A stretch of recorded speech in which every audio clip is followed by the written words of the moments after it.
Capítulo 30. Siguiendo rastros. El olor a diésel y aceite quemado se pegaba a la ropa de Izuku como una capa invisible.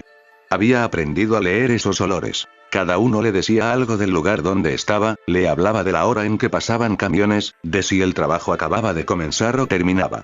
Aquel día, la ribera de Musutafu olía a motor caliente y a plástico nuevo. Significaba actividad reciente. Significaba movimiento. Se despertó antes del alba, con la cabeza llena de las imágenes del muelle. La etiqueta con el código, la frase por radio, línea norte, y la sensación de que algo grande se movía en la sombra. Había decidido no intervenir en la embarcación aquella noche. Prefería reunir pruebas sólidas. Pero ahora, después de una noche de poca siesta y mucha revisión mental, supo que la oportunidad para conseguir algo más concreto no se repetiría si no actuaba con cierta rapidez. Tombstone había fragmentado su logística, sí, pero al fragmentarla había dejado trazas, sellos, subcontratas, rótulos mal pegados. Las migas de pan estaban ahí, solo había que saber mirar. Se calzó el traje en silencio. La réplica que Inko había cosido dormía en una bolsa cerrada en su armario. La misma apariencia, las costuras reforzadas. No pretendía que fuera una armadura. Sabía que la verdadera protección no venía del hilo, sino de la prudencia y la improvisación. Aún así, sentir la tela bien hecha le dio una tranquilidad diferente. Se miró al espejo un segundo, no por vanidad, sino para recordar que la persona detrás de la máscara era la que debía mandar en la noche, y no el orgullo ni el miedo. Bajó por el tejado y llegó a la ribera por una ruta que apenas conocían los hombres que solo sabían andar por las calles principales. La zona industrial tenía trampas para quien no la conociera. Superficies resbaladizas, grietas en los andenes y rejas que cambiaban de posición. Izuku las sorteó con cuidado. Las manos le olían a tierra y aceite. Su respiración se ajustó. Su sentido arácnido, esa alerta que tiraba de su nuca como un hilo invisible, se mantuvo en una insistente vibración. Había gente, pero no demasiada. 2 guardias en una caseta, una furgoneta con los logos pintados de gris y un par de operarios que amontonaban pallets. Movimientos normales. Movimientos que podían ocultar lo que buscaba. Avanzó pegado a la estructura metálica de un almacén, aprovechando las sombras que proyectaban los contenedores. Tenía un plan sencillo: seguir la lógica de las entregas. Si Tombstone usaba subcontratas médicas y empresas fachada, habría registros, rutas y quizá un camión sucio con logos borrados. Los mensajeros de barrio hablaban de una empresa de transporte nocturno que parecía nueva y de nombres que se repetían. Si podía ver la documentación interna de un contenedor o subir a un camión sin ser visto, tal vez encontraría un sello o una caja vacía con el número que había visto la noche anterior. En una esquina, junto a un depósito de chatarra, detectó la figura que esperaba. Una furgoneta sin distintivos aparente, con la puerta lateral entreabierta. Un hombre revisaba el interior con una linterna. Izuku se quedó quieto, midiendo. El sentido arácnido le dio una vibración leve. No era un enemigo directo, pero le sugería vigilancia cercana. Miró los números de la placa con la vista y registró una combinación parcial que le serviría de referencia. No se acercó. En su lugar observó y esperó a que se movieran. El hombre terminó de revisar, cerró la puerta con cuidado y se fue rumbo a un muelle distinto. Izuku calculó el patrón. La furgoneta no era parte del grupo de la noche anterior, pero podría estar conectada. Decidió seguir la corazonada. Saltó a las cubiertas, se ocultó en el hueco de unos andamios y, cuando el vehículo arrancó, lo siguió a distancia. La vigilancia le permitía ver qué rutas tomaban, qué puertas abrían y si dejaban registros en los patios. Al cabo de unos minutos, la furgoneta se detuvo frente a un garaje con el cartel de servicios médicos Acto. El nombre le sonó extraño por la repetición de la palabra médicos en la investigación previa. Izuku pegó el cuerpo a la sombra y escuchó conversaciones amortiguadas. Operadores que hablaban en voz baja, referencias a cajas y la palabra protocolo. No tuvo que adivinar. La furgoneta descargó cajas pequeñas, plásticas, que fueron llevadas a una sala interior. El nombre en la puerta confirmaba la pista. Una subcontrata médica. Las piezas empezaban a encajar. Izuku se aproximó a una ventana alta, la mano derecha apoyada en la estructura metálica, y estudió lo que ocurría dentro. La sala era sobria. Luces blancas, mesas con recipientes y una máquina de etiquetado. Hombres con batas simuladas y guantes manipularon frascos, pegaron etiquetas y cerraron cajas. No parecía un laboratorio sofisticado, sino un taller de envasado. El sitio donde una sustancia ya producida pasaba a frascos para su transporte. Eso le decía que la síntesis podría estar en otro lado, en un lugar más técnico, quizá móvil o camuflado, y que lo que observaba era la última etapa. Aún así, el proceso era claro. Frascos tenían etiquetas, números de lote y algún sello, el mismo patrón que había visto antes. Su impulso fue entrar y tomar fotografías con la cámara de la máscara. Podía forzar la puerta, acceder a las cajas y llevarse una muestra. Pero su mente razonó en segundos. Entrar por la fuerza pondría en riesgo a personas que quizá no sabían lo que embotellaban. Una intervención así podía convertirse en un caos. Y, además, sin pruebas técnicas firmes, era posible que la operación siguiera su curso en otro sitio. En vez de eso, decidió recoger evidencia desde fuera. Quedó en un punto alto donde nadie lo viera y esperó. La operación duró varias horas. El sol se alzó y descendió en su curso, el calor jugó con las superficies metálicas, y los hombres en el interior siguieron su ritmo de envasado. Alcanzó a distinguirse un sello en uno de los frascos. Un logotipo pequeño con 3 letras que no alcanzó a leer con claridad desde la distancia. Sacó una foto igual, a lo lejos, para ampliarla después. Más tarde, bajo la protección de la noche, esa ampliación le daría pistas de la marca y tal vez una coincidencia con lo que Nezu y Naomasa analizaban en sus oficinas. No todo fue observar. Cuando la furgoneta abandonó el lugar, Izuku se dejó caer en la sombra y avanzó hasta la puerta trasera que había quedado entreabierta por descuido. La cerradura era sencilla. Con cuidado, y aprovechando que el vigilante del taller había salido a hacer una entrega, logró abrir un cerrojo oxidado sin hacer ruido. Su experiencia con cerraduras le venía bien en momentos así. Entró y se movió como una sombra. No buscaba peleas, buscaba papeleo y sellos. Sobre una mesa encontró una pila de etiquetas recién impresas. En una de ellas, a media luz, leyó el código que había visto en el muelle. El mismo número pequeño en la esquina. Un hilo más. Tomó una de las etiquetas y la guardó en la máscara. Continuó. Encontró listas de nombres, direcciones de entrega y un manual con instrucciones de empaquetado. Había un papel con una nota marcada a lápiz. Confirmar protocolo 3, no verter 2 mililitros. Esa precisión le dijo que el contenido era sensible, que una dosis mal medida podía ser peligrosa. No era un simple paquete de contrabando común. Algo en esa nota le recordó el informe forense que Naomasa había recibido. Residuos que alteraban la fisiología. Si el embalaje había sido tan preciso, el contenido debía ser más que polvos. Era una sustancia diseñada para actuar de forma medida. Izuku fotografió con cuidado la documentación más visible. No tomó frascos ni rompió sellos. Sabía que quitar pruebas podría complicar movimientos legales posteriores y, sobre todo, que aquella gente podría ser peones, no líderes conscientes. Salió con el saco lleno de datos digitales y con una última mirada hacia la sala. Alguien puede que hubiese notado algo, pero no había alarmas sonando. Cerró y volvió a la sombra. De regreso a su escondite, repasó las imágenes con atención. La marca del sello, la nota sobre 2 mililitros, las direcciones repetidas. Había una hoja con una lista parcial de subcontratas y un nombre que se repetía. K. Yamato. No sabía si era un jefe o un simple operador, pero el nombre era una referencia más. Lo anotó mentalmente. Si se lo encontraba de nuevo, lo seguiría con más firmeza. Mientras Izuku trabajaba con la información que había recogido, en la comisión Naomasa y Nezu no se cruzaban con los movimientos nocturnos de la ribera. Su guerra era otra, la de papeles, firmas y permisos. Nezu había ampliado la fotografía borrosa del sello que Izuku había logrado con su cámara de incógnito. En la pantalla, usando filtros, consiguió mejorar el contraste hasta que se distinguieron 3 letras, diminutas pero legibles. MGH. La coincidencia no fue sorpresa técnica. MGH era la etiqueta que aparecía en frascos incautados, era la clave que la prensa ya había empezado a repetir. Para Nezu, la confirmación de esas letras en las listas de embalaje era un puente entre lo que la ribera movía y lo que la bodega había guardado. Pero Nezu también veía una contradicción. La presencia de una etiqueta no probaba la producción ni la autoría. Necesitaba más. Documentos de cadena de custodia, facturas y, sobre todo, un lugar de síntesis donde la materia prima se transformara. Naomasa, que leía los informes forenses con la lupa de su experiencia, tenía menos paciencia para hipótesis. Para él, las condiciones de trabajo debían traducirse en órdenes concretas. Había reportes de consumo entre detenidos que mostraban reacciones exageradas a estímulos. Mayor fuerza motora, respuestas musculares inusuales.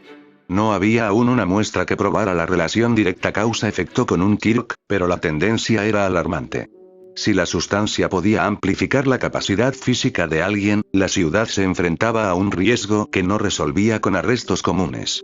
Naomasa entendió que debía mover piezas en el tablero que la presión política no le permitía mostrar en público. Tenía que llegar a un laboratorio y encontrar evidencia técnica de síntesis. Mientras tanto Izuku volvió a la noche, decidido a seguir el hilo.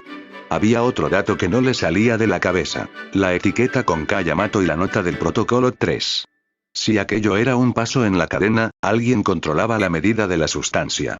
Y quien controlase la dosificación tenía acceso a quienes se convertirían, temporalmente, en soldados más peligrosos. La pista le llevó a una nave en las afueras, donde los camiones dejaban contenedores.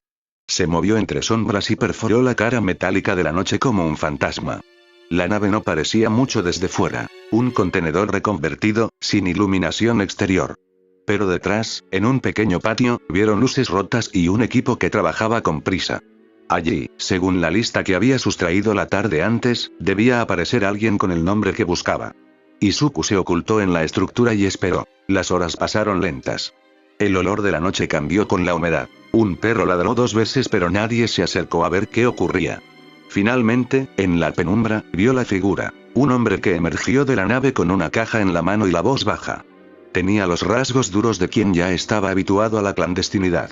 No pudo escuchar bien lo que decía, pero le alcanzó a distinguir el nombre Yamato en la mención a quienes lo esperaban. No era el hombre, tal vez era el apellido de algún contacto. Izuku supo que había encontrado la ruta de distribución que buscaba. La intervención fue rápida. Subió silencioso por un canalón, se colocó sobre una viga y dejó caer una red de tela pegajosa que atrapó la caja cuando se dirigía a la camioneta. La sorpresa paralizó a los trabajadores durante un par de segundos. Ese fue el espacio que necesitó para bajar veloz y neutralizar al primero con un par de movimientos técnicos. Una tira de tela que ató las manos y una caída controlada que lo dejó fuera de combate. Otros 2 trataron de reaccionar. Uno alcanzó a activar una alarma pequeña, pero antes de que el pitido se hiciera insoportable, Izuku ya había movido líneas de telaraña que bloquearon la cabina del conductor y las puertas traseras de la camioneta. El enfrentamiento fue limpio y breve. Uno por uno los trabajadores cayeron inmovilizados, pegados a las paredes o bloqueados por líneas que los dejaban sin equilibrio. No era la violencia que prefería, era cálculo. Evitar bajas civiles y no destruir evidencias era su prioridad. En la última caja interceptada encontró frascos vacíos, etiquetas y un cuaderno con anotaciones. En el cuaderno aparecía la firma Kayamato junto a números que coincidían con los códigos que había visto en todas las etiquetas. Había, además, la dirección de un correo local que correspondía a una empresa de embalaje. Esa empresa figuraba en los recibos de transporte de la lista que había sostenido la noche anterior. Las piezas se iban cerrando. Guardó el cuaderno y sacó fotos con su máscara. No había dejado que los hombres despertaran del todo. Estaban hartados, desorientados y amordazados. Izuku dejó un registro. Una serie de números en una etiqueta abrochada en una caja que simulaba haber sido llevada por ellos. No quería que todo se perdiera si alguien los liberaba y quería borrar rastros. Era su marca, un sello invisible que sabría seguir. Luego, sin llamar la atención y con manos ágiles, liberó a los trabajadores uno a uno dejándolos inconscientes pero sin heridas que dejaran secuelas. No quería convertir una investigación en una tragedia humana. Al salir de la nave, con el cuaderno en su poder y fotos en la cámara, el sentido arácnido volvió a picarle como una campana. Había alguien observando. Miró las sombras en las filas de contenedores y vio una figura que desaparecía veloz entre cajas. No pegó un grito. Saltó a la viga, corrió por el metal y saltó de panel en panel hasta perder de vista la pista. No tenía intención de atraparla en ese rato. Prefería conservar el cuaderno. La noche terminó con más piezas. En la madrugada, cuando la ciudad empezaba a desentumecerse, se sentó a analizar lo que había conseguido. Lista de subcontratas, la nota de 2 mililitros, la repetición del código y la firma de Kayamato. Esos eran nombres, direcciones y patrones. Con ellos podría presentar un caso cruzado con lo que Naomasa y Nezu tenían, aunque sabía que no los llevaría a la policía de inmediato. Sus peores recuerdos le decían que la exposición prematura podía arruinar la prueba.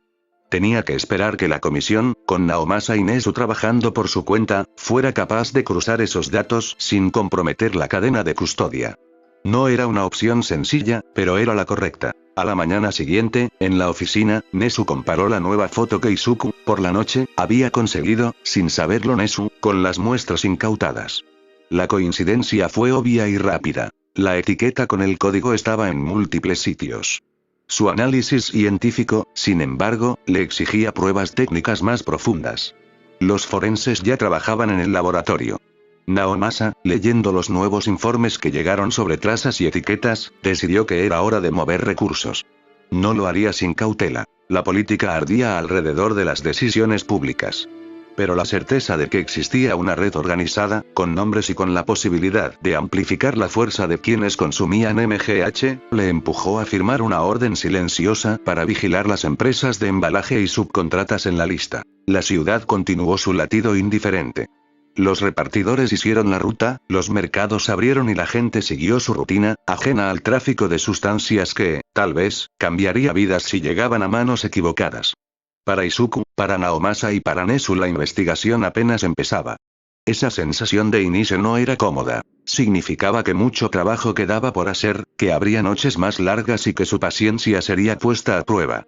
Pero ahora tenían algo más. Un nombre, una firma, un protocolo y la certeza de que, si seguían tirando de ese hilo, la red terminaría por mostrarse. Antes de que el sol subiera alto, Izuku hizo lo que hacía siempre al cerrar una ronda. Volvió a casa, entró por la ventana y se sentó en la mesa con su madre. Inko le miró las manos con un gesto instintivo de madre, buscando raspaduras, cortes o signos de una noche difícil. Él le mostró la palma limpia y, al ver la cara de Inko, supo que la calma del hogar era un refugio que debía proteger con más cuidado. No podía evitar informarle de los hallazgos en términos tranquilos. Encontré etiquetas, un nombre, una nota sobre la cantidad. No lo toqué, mamá. Ella le ofreció un té y, en la conversación, guardó la preocupación entre frases de alivio. Esa tarde, mientras Izuku anotaba cada nombre y número en su libreta, Nezu y Naomasa cruzaban datos en la comisión. No se conocían las vías de Izuku. Cada uno, el vigilante nocturno y los hombres de la ley, seguía un proceso distinto y, al mismo tiempo, paralelo.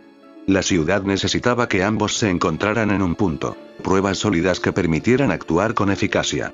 Nadie podía imaginar aún la escala del problema. Una droga que potenciaba a los matones, subcontratas médicas que embalaban frascos con precisión, y una logística que, aunque fragmentada, iba dejando rastro. Izuku dejó el cuaderno de Kayamato en su escondite con cuidado. Sabía que no podía abrirlo en la comisión, no sin perder anonimato. Pero también sabía que si la comisión, con sus recursos, podía conectar lo que tenía con registros oficiales, el caso tomaría una fuerza legal que él no podría darle por sí solo. Su trabajo seguía siendo juntar piezas y evitar que la red creciera. No buscaba titularizar, ni reconocimiento. Solo quería que los que vendían miedo y sustancia dejaran de hacerlo. Cuando el día cayó, la ciudad se dio un respiro. Los barrios recuperaron su luz naranja, los mercados cerraron y la ribera se quedó con sus sombras. Tombstone había dispersado su red y había puesto a prueba la paciencia de todos.